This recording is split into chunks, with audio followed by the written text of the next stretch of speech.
మొత్తం టోటల్గా ఎగ్జిబిటర్స్ది 172, డిస్ట్రిబ్యూటర్స్ది 375, studio sector 65, ప్రొడ్యూసర్ది 805. Last మీద 40 ఓట్లు 20 ఓట్లు తగ్గాయి. ఓకే, ఏదేమైనా లాస్ట్లో మిక్స్డ్ ప్యానల్ వచ్చింది. ఈసారి కూడా ఏ ప్యానల్ వచ్చినా ఎవరు వచ్చినా గెలిపోయినా సరే ఛాంబర్ కోసమే కష్టపడతాం, ఛాంబర్ కోసమే పనిచేస్తాం. అందరం సర్వీస్ చేయడానికి ఉన్నాం తప్ప ఎవరు గెలిచినా వాళ్ళు గెలిచినా మనం గెలిచినా ఎలక్షన్లో పోటీ ఉంటుంది. పోటీలో ఎవరు గెలిచినా పర్లేదు, ఎవరైనా దాన్ని పోటీగా తీసుకుంటాం తప్ప దీంట్లో వాళ్ళు గెలిచారు మేము ఓడిపోయామని బాధపడాల్సిన అవసరం లేదు. ఈ సర్వీస్ మోడేట్, సర్వీస్ కంపల్సరీ. మా ఇండస్ట్రీని మేము కాపాడుకుంటాం, మా ఇండస్ట్రీని మేము నిలబెట్టుకుంటాం. పర్సంటేజ్ తగ్గిందంటే చలివిగా ఉంది.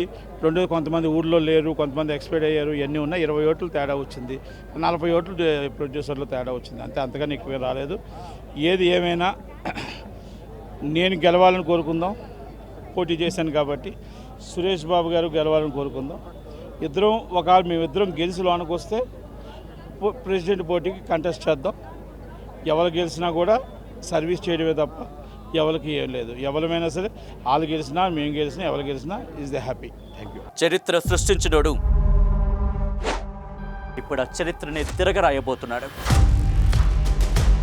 అబద్ధాల గోడల్ని బద్దలు కొట్టి నిజాలను రాగా మీ ముందుంచబోతున్నాడు.